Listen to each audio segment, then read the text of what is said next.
प्यारे अभ्यर्थियों नमस्कार। स्वागत है एक बार फिर से नए क्लास में आप सभी का। तो आज की क्लास में दोस्तों हम सीईटी 2023 की परीक्षा के लिए राजस्थान जीके के महत्वपूर्ण प्रश्नों पर चर्चा करने वाले हैं। जितने भी छात्र छात्राएं सीईटी 12th लेवल की तैयारी कर रहे हैं आज की क्लास को एंड तक वॉच करना है। तो बिना किसी देर के क्लास को शुरू करते हैं। पहला क्वेश्चन आपके सामने है, फूल डोल उत्सव मनाया जाता है, किसके द्वारा मनाया जाता है? वल्लभ संप्रदाय द्वारा, वतनाम संप्रदाय द्वारा, परनामी पंथ द्वारा, या फिर चौथा ऑप्शन है राम स्नेही संप्रदाय द्वारा। तो फूल डोल उत्सव दोस्तों कौन से पंथ या कौन से संप्रदाय द्वारा मनाया जाता है यही आपको बताना है। तो क्या हो जाएगा इस प्रश्न का राइट आंसर? बात करें राइट आंसर की, देखिए राम स्नेही संप्रदाय के द्वारा आपका फूल डोल उत्सव मनाया जाता है। चौथा ऑप्शन बिल्कुल इसका करेक्ट हो जाएगा। चलिए बढ़ते हैं अगले प्रश्न की ओर। राजस्थान का दूसरा कृषि आधारित बड़ा उद्योग कौन सा है? ठीक है ना, दूसरा सबसे बड़ा कृषि आधारित उद्योग कौन सा है? वस्त्र उद्योग, चीनी उद्योग, सीमेंट उद्योग, या फिर उपरोक्त में से कोई नहीं? जल्दी से इसका राइट आंसर बताइए क्या हो जाएगा दूसरे प्रश्न का राइट आंसर। राजस्थान का दूसरा कृषि आधारित बड़ा उद्योग कौन सा, आपको यही बताना है। तो जल्दी से इसका राइट आंसर बताइए। और काफी सारे अभ्यर्थी आंसर दे रहे हैं। बिल्कुल दोस्तों चीनी उद्योग इसका करेक्ट आंसर हो जाएगा। चलिए बढ़ते हैं अगले प्रश्न की ओर। अगला है, राजसमंद झील कहां पर स्थित है? इंपॉर्टेंट प्रश्न है दोस्तों, कहां पर यह स्थित है आपको बताना है। अजमेर के अंदर, उदयपुर के अंदर, राजसमंद के अंदर, या फिर नागौर के अंदर? तो क्या हो जाएगा इसका करेक्ट आंसर? राजसमंद झील जो है कहां पर स्थित है आपको बताना है। तो बिल्कुल दोस्तों महाराणा राज सिंह द्वारा ये झील जो है इसका निर्माण करवाया गया था और राजसमंद के अंदर बिल्कुल ये स्थित है। तीसरा ऑप्शन इसका करेक्ट हो जाएगा। अगला प्रश्न है दोस्तों, राजस्थान के किस स्थान से जुते हुए खेत के अवशेष मिले हैं? एक एक प्रश्न दोस्तों परीक्षा की दृष्टि से महत्वपूर्ण होने वाला है। गिलुंड, बेराट, आहड़, या फिर कालीबंगा? तो क्या हो जाएगा इसका राइट आंसर? राजस्थान के किस स्थान से आपको जुते हुए खेतों के जो है अवशेष मिले थे? तो क्या हो जाएगा इसका राइट आंसर, जल्दी से बताइए। और बिल्कुल दोस्तों चौथा ऑप्शन कालीबंगा इसका करेक्ट आंसर हो जाएगा। चलिए बढ़ते हैं अगले प्रश्न की ओर। कालीबाई भील का संबंध कहां से था आपको बताना है। कालीबाई भील का संबंध जो है कौन से जिले से था? डूंगरपुर से, उदयपुर से, बांसवाड़ा से, या फिर प्रतापगढ़ से? तो जल्दी से इसका करेक्ट आंसर बताइए क्या हो जाएगा। कालीबाई भील का संबंध जो है कौन से जिले से था आपको बताना है। तो देखिए दोस्तों एक स्थान का नाम आता है रास्तापाल, ठीक है ना। तो रास्तापाल अगर आपसे स्थल पूछे तो रास्तापाल करेक्ट हो जाएगा। और पूछा जाए कौन से जिले से उनका संबंध है तो डूंगरपुर इसका बिल्कुल करेक्ट आंसर हो जाएगा। चलिए बढ़ते हैं अगले प्रश्न की ओर। अगला दोस्तों, राजस्थान में सर्वप्रथम किस रियासत ने कन्यावध को गैर कानूनी घोषित किया? कौन सी जो है रियासत ने सबसे पहले कन्यावध को क्या किया, गैर कानूनी घोषित किया? बीकानेर रियासत, उदयपुर रियासत, कोटा रियासत, या फिर अलवर रियासत? तो क्या हो जाएगा इसका राइट आंसर? इंपॉर्टेंट प्रश्न है दोस्तों परीक्षा की दृष्टि से महत्वपूर्ण है। कौन सी रियासत ने सबसे पहले कन्यावध को गैर कानूनी घोषित किया? जल्दी से कमेंट बॉक्स में आंसर बताइए। और बिल्कुल दोस्तों करेक्ट आंसर की बात करें कोटा रियासत इसका बिल्कुल करेक्ट आंसर हो जाएगा। अगला प्रश्न देखिए। अगला दोस्तों, राजस्थान में भौमट क्षेत्र कहां पर था? राजस्थान में भौमट क्षेत्र कहां पर था? मारवाड़ के अंदर, मेवाड़ के अंदर, ढूंढाड़ के अंदर, या फिर मेवात के अंदर? देखिए क्लास को बिना रुके एंड तक वॉच करना है क्योंकि एक एक प्रश्न महत्वपूर्ण होने वाला है परीक्षा की दृष्टि से। तो भौमट क्षेत्र जो है कहां पर स्थित था यही आपको बताना है। काफी सारे अभ्यर्थी आंसर दे रहे हैं। बिल्कुल दोस्तों जो भौमट क्षेत्र था मेवाड़ के अंदर था। दूसरा ऑप्शन इसका करेक्ट हो जाएगा। चलिए बढ़ते अगले प्रश्न की ओर। राजस्थान का प्रथम मत्स्य अभ्यारण्य स्थित है। राजस्थान का प्रथम मत्स्य अभ्यारण्य कहां पर स्थित है? जोधपुर, बांसवाड़ा, उदयपुर, या फिर बीकानेर? तो जल्दी से राइट आंसर बताइए इसका क्या हो जाएगा। राजस्थान का प्रथम मत्स्य अभ्यारण्य कहां पर स्थित है आपको बताना है। इंपॉर्टेंट प्रश्न है दोस्तों एक एक। तो क्या हो जाएगा राइट आंसर? बात करें इसके करेक्ट आंसर की तो राजस्थान का प्रथम मत्स्य अभ्यारण्य आपके उदयपुर के अंदर स्थित है। तीसरा ऑप्शन इसका करेक्ट हो जाएगा। चलिए बढ़ते हैं अगले प्रश्न की ओर। राजस्थान का राज्य वाद्य यंत्र कौन सा है? इनमें से राजस्थान का राज्य वाद्य यंत्र कौन सा है? इकतारा, शहनाई, अलगोजा, या फिर नौबत? तो क्या हो जाएगा इसका करेक्ट आंसर, जल्दी से बताइए। देखिए ऐसी और महत्वपूर्ण क्लासेज आपको इस चैनल की प्लेलिस्ट में मिल जाएगी। तो जल्दी से जाइए प्लेलिस्ट को विजिट कीजिए और सीईटी की बेहतरीन तैयारी कीजिए।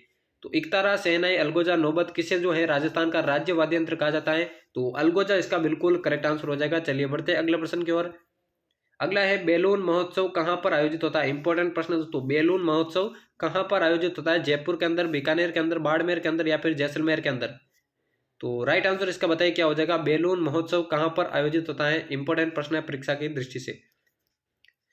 और बात करें इसके राइट आंसर की, बिल्कुल बाड़मेर के अंदर आपका बैलून महोत्सव स्थित है। तीसरा ऑप्शन इसका करेक्ट हो जाएगा। अगला प्रश्न देखिए, राज्य सरकार द्वारा सर्वाधिक पशु मेले कहां पर आयोजित किया जाता है? नागौर के अंदर, उदयपुर के अंदर, अजमेर के अंदर, या फिर राजसमंद के अंदर? तो आंसर बताइए इसका क्या हो जाएगा। राज्य सरकार द्वारा सर्वाधिक पशु मेले कहां पर आयोजित होते हैं? सभी को कमेंट बॉक्स में आंसर बताना है और बिल्कुल इसके राइट आंसर की बात करें तो नागौर इसका बिल्कुल करेक्ट आंसर हो जाएगा। अगला प्रश्न देखिए, अगला है राजस्थान में कुक्कुट पालन प्रशिक्षण संस्थान कहाँ पर स्थित है? अलवर के अंदर, जयपुर के अंदर, अजमेर के अंदर या फिर टोंक के अंदर? राजस्थान में कुक्कुट पालन प्रशिक्षण संस्थान कहाँ पर स्थित है? जल्दी से आंसर बताइए।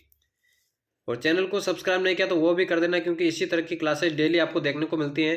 तो इसके राइट आंसर की बात करें बिल्कुल दोस्तों अजमेर के अंदर ये स्थित है। तीसरा ऑप्शन इसका करेक्ट हो जाएगा।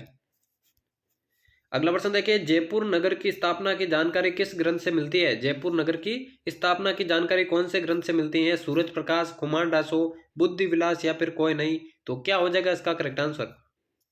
जयपुर नगर की स्थापना की जानकारी कौन से ग्रंथ से मिलती है आपको बताना है। तो जल्दी से राइट आंसर बताइए इसका क्या हो जाएगा।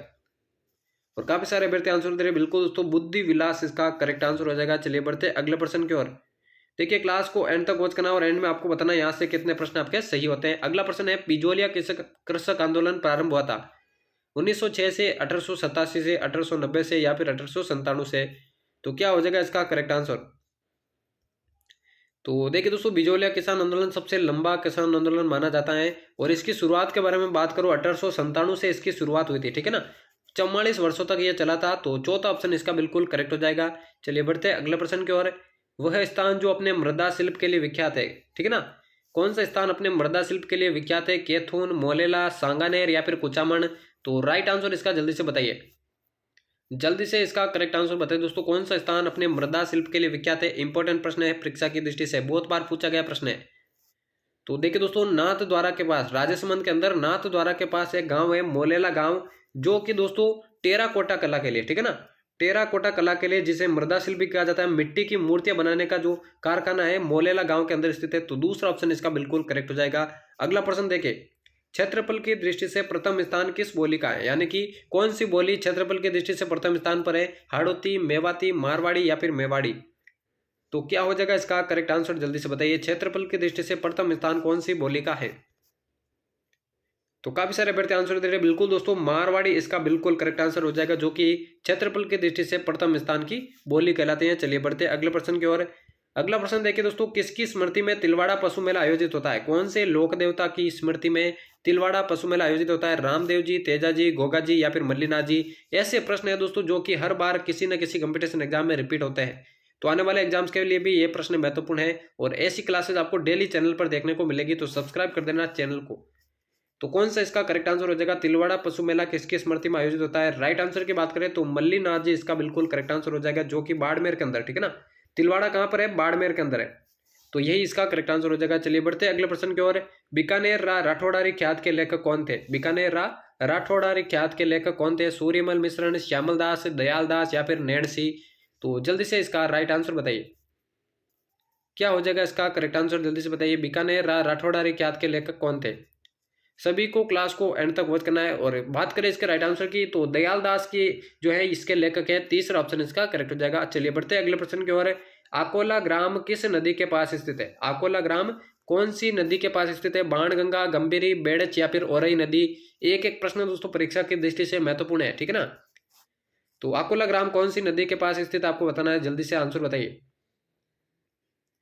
और इसके राइट आंसर की बात करें बिल्कुल दोस्तों काफी सारे अभ्यर्थी बेड़च की तरफ जा रहे हैं और यही इसका करेक्ट आंसर हो जाएगा। और आज के दोस्तों सीईटी 2023 की परीक्षा के लिए महत्वपूर्ण प्रश्नों का ये अंतिम प्रश्न होने वाला है। पूछा गया है, चित्र पैलेस के नाम से कौन सा भवन प्रसिद्ध है?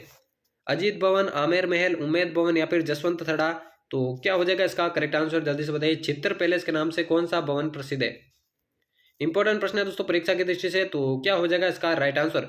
बात करें इसके राइट आंसर की, चित्र पैलेस के नाम से कौन सा भवन प्रसिद्ध है? तो उम्मेद भवन इसका करेक्ट आंसर हो जाएगा। तो यहाँ पर दोस्तों हमारे राजस्थान जीके के महत्वपूर्ण प्रश्नों की क्लास समाप्त होती है। उम्मीद करता हूँ आज की क्लास आपको पसंद आई होगी। ऐसी क्लासेस चैनल पर आगे भी पाने के लिए चैनल को सब्सक्राइब करके बेल आइकन को प्रेस कर देना। तो मिलते किसी और नई क्लास में, तब तक लेते हैं अलविदा, धन्यवाद।